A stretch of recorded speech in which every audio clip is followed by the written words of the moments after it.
فیضان شاہ دو سرا مدنی مذاکرہ، فیضان شاہ دو سرا مدنی مذاکرہ، عطار کی علمی ضیاء مدنی مذاکرہ، علم و ادب کا سلسلہ مدنی مذاکرہ، عطار کی علمی ضیاء مدنی مذاکرہ۔ الحمدللہ رب العالمین والصلاة والسلام على خاتم النبیین اما بعد فاعوذ باللہ من الشیطان الرجیم بسم اللہ الرحمن الرحیم الصلاة والسلام علیک یا رسول اللہ وعلى آلک واصحابک یا حبیب اللہ الصلاة والسلام علیک یا نبی اللہ وَعَلَىٰ آلِكَ وَأَصْحَابِكَ يَا نور اللہ۔ الحمدللہ 1447 سنہ ہجری کے ماہ فاخر ماہ عبد القادر ربیع الاخر آج سے شروع ہو گیا۔ تمام عاشقان غوث اعظم کو ربیع الاخر شریف کی تشریف آوری بہت بہت بہت مبارک ہو۔ مکتبۃ المدینہ کے رسالے ضیاء درود و سلام سے ربیع الاخر شریف کی پہلی رات کی مناسبت سے فرمان آخری نبی صلی اللہ علیہ وسلم نمبر 1، جس نے مجھ پر ایک بار درود پاک پڑھا اللہ پاک اس پر 10 رحمتیں بھیجتا ہے۔ صلو علی الحبیب صلی اللہ علیہ محمد۔ الحمدللہ مدنی مذاکرے کا سلسلہ ہے۔ آپ سوالات کیجئے، ہر سوال کا جواب و بالصواب، یعنی درست دے پاؤں یہ ضروری نہیں بن پڑا تو عرض کرنے کی کوشش کی جائے گی، بھول کرتا پائیں فوراً میری اصلاح فرمائیں۔ مجھے آئیں بائیں شائیں کرتا اپنے کہے پر بلا وجہ اڑتا نہیں، بھول ہونے کی صورت میں شکریہ کے ساتھ قبول کرتا پائیں گے انشاءاللہ الکریم۔ صلو علی الحبیب صلی اللہ علی محمد۔ پیارے مرشدی، اللہ پاک آپ کی آل اولاد کی بے حساب مغفرت فرمائے۔ یا سیدی یہ ارشاد فرمائیے کہ ظرف کسے کہتے ہیں، اور یہ بھی ہماری تربیت فرمائیے کہ ایک مبلغ کے اندر ظرف کتنا ہونا چاہیے۔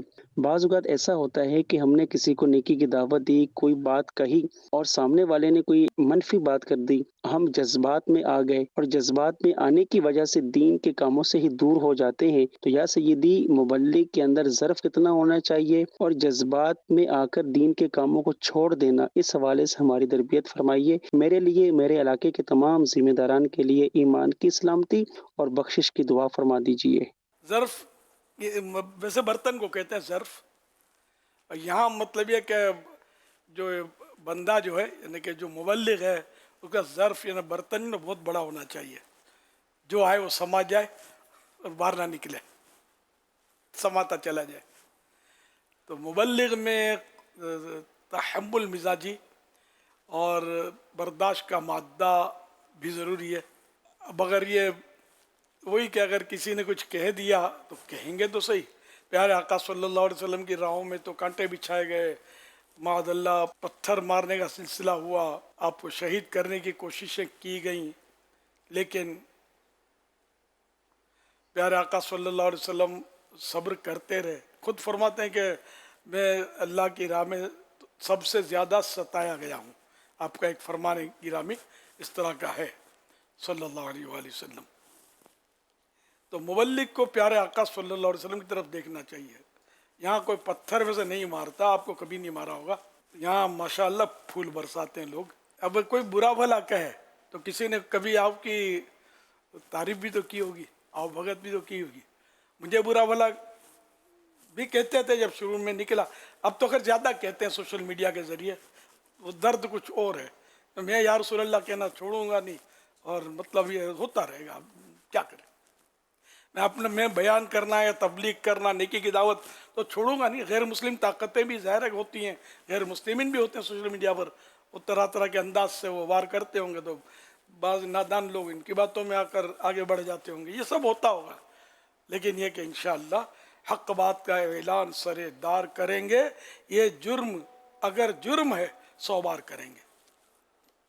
تو انشاءاللہ نیکی کی دعوت چھوڑنی نہیں ہے، اور آپ نے بھی نہیں چھوڑنی۔